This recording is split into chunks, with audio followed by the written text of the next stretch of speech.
Fala pessoal, todos bem? Sejam todos muito bem-vindos, eu sou o William Godoy e esse vídeo tem um patrocínio da 1xBet, uma empresa bookmaker que garante a você grandes ganhos e pagamentos rápidos. Rodada importante dessa quarta-feira, tem a decisão da Europa League, minha opção é Sevilha, né? Sevilha é leão de Europa League, né? Tem um jogo entre Sevilha e Roma, além de Copa do Brasil. Cruzeiro e Grêmio, Botafogo e Atlético Paranaense, Corinthians e Atlético Mineiro, Bahia e Santos, Fortaleza e Palmeiras e minha outra opção Internacional e América Mineiro por Copa do Brasil. Nós temos aqui o nosso cupom que dá a você bônus em dobro. Com Godoy 1x, você garante bônus em dobro até R$ 1.500 de bônus para você garantir. Então não se esqueça que o link está na descrição do vídeo, no nosso comentário fixado, para você fazer o download, fazer o seu depósito e garantir bônus em dobro com Godoy 1x. Galera, vamos falar nessa semana com embrólios, essa semana com problemas do Flamengo extracampo, que evidentemente vão entrando dentro de campo. Tem um jogo muito importante, uma decisão de Copa do Brasil de oitavas de final, jogo da volta, Flamengo e Fluminense.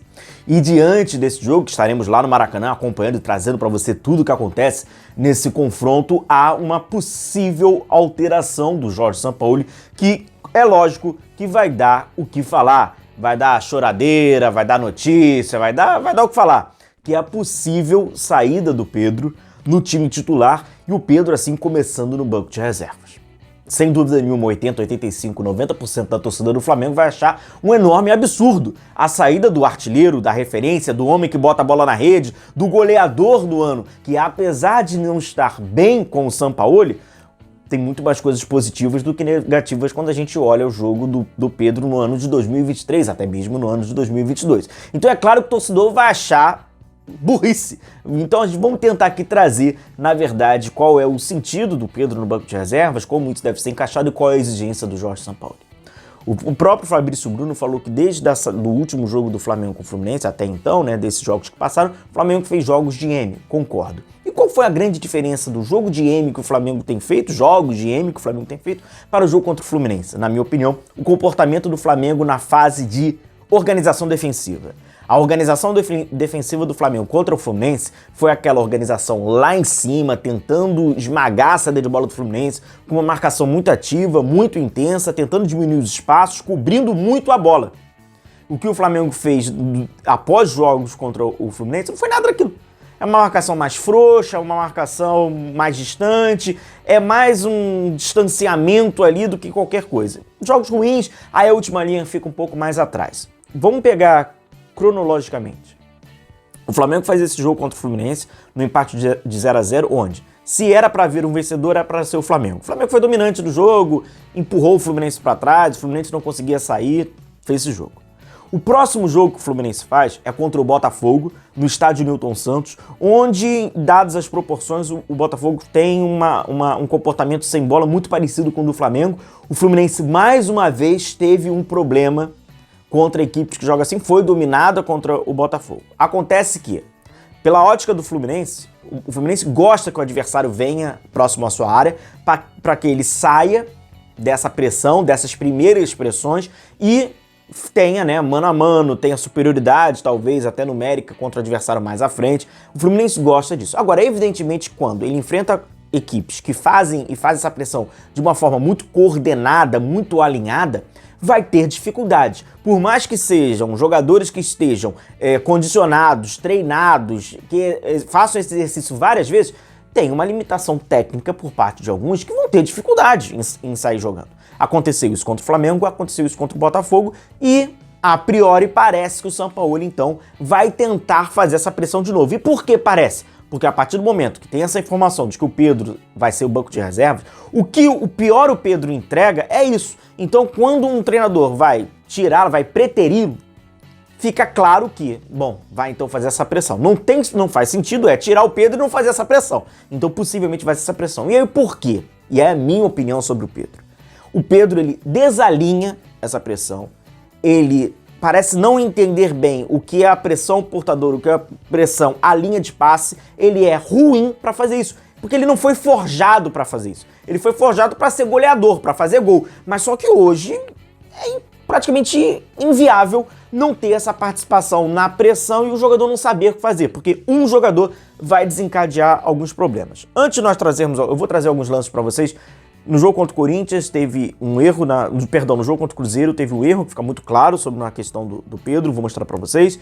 A gente vê, por exemplo, esse do Flamengo contra o Fluminense, né? Então a gente vê o Flamengo diminuindo, vai todo mundo nessa cobrindo, a última linha vai podendo subir. E qual é a intencionalidade? Empurrar o portador da bola para a linha lateral. Então, galera, vamos entender como é esse encaixe dessa marcação sob pressão. Não é o cara indo lá... caralho, vai de qualquer jeito. Não é isso. Ele diminui o portador da bola e aí começam a vir as camadas, né? Que são as linhas de atrás, para fazer as coberturas. Então a primeira linha, Pedro, Gabigol, aí depois vem Arrascaeta, Everton, Thiago, Pulgar e aí vem a última linha. A última linha, ela só vai sair de trás. Eu vou pegar a prancheta pra gente falar bastante sobre isso, pra gente entender bem sobre isso aqui, porque vocês vão ouvir e ler muita bobagem, já adianto. Então, para essa linha aqui ir para frente, os jogadores da frente têm que cobrir a bola. Eles não podem ir para frente sem o jogador estar com a bola, sem cobrir a bola, senão eles vão sofrer atrás. A gente vai trazer aqui, então, como a gente viu, o Flamengo empurra a posse de bola para o Fluminense, para a linha lateral, para eles também serem marcados pela linha lateral, ou condiciona para que seja atrasado para o Fábio, para ele dar o chutão e assim você ganhar a posse da bola. Então é uma disputa pela posse da bola. O que é que eu trago para vocês foram 2 lances que ficaram muito caracterizados.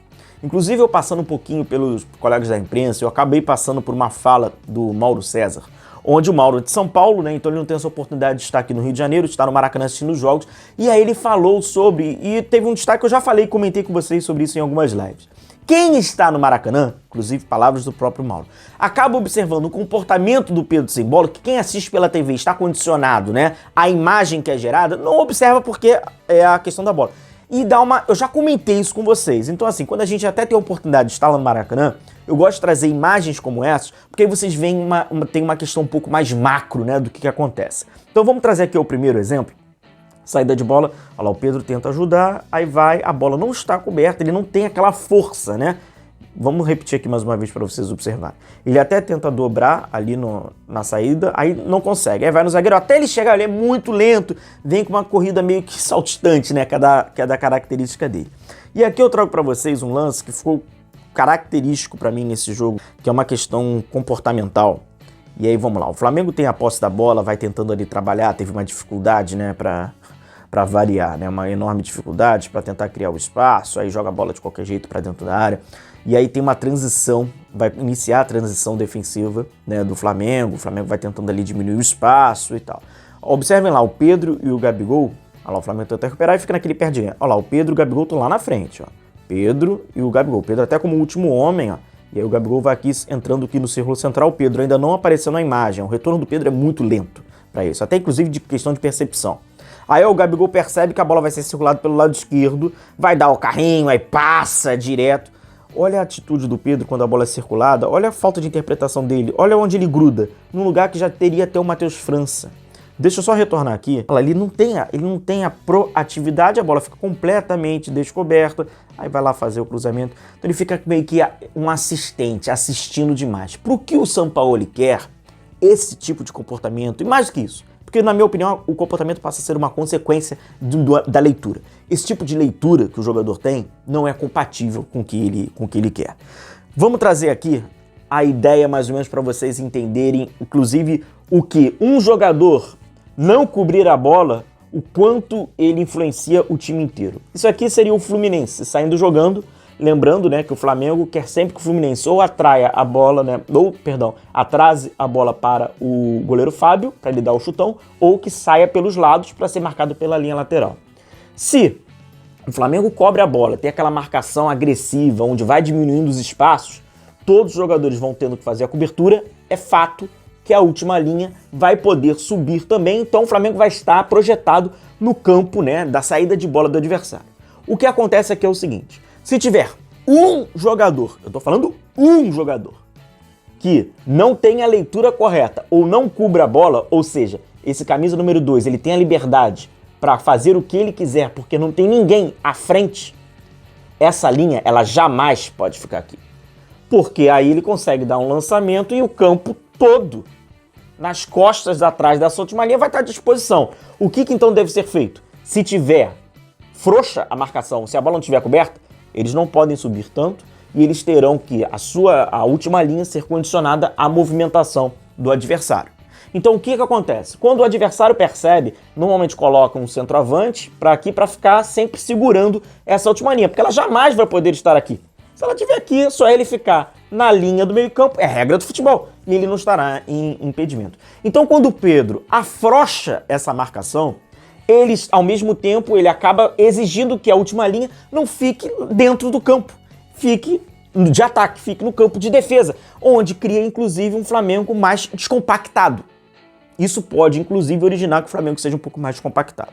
E trazendo da memória, hoje infelizmente, uma memória afetiva do time do Flamengo de 2019. A grande chave desse time do Flamengo de 2019, na minha opinião, era o comportamento desse time sem bola. Onde Bruno Henrique é um especialista nisso, e o Gabigol, eles tinham uma cobertura enorme de bola, com o que fazia onde Everton Ribeiro, Arrascaeta, William Arão, Gerson se projetassem e a última linha ficava lá na frente. E com isso, por consequência, era um Flamengo compacto, agressivo, onde forçava o erro do adversário.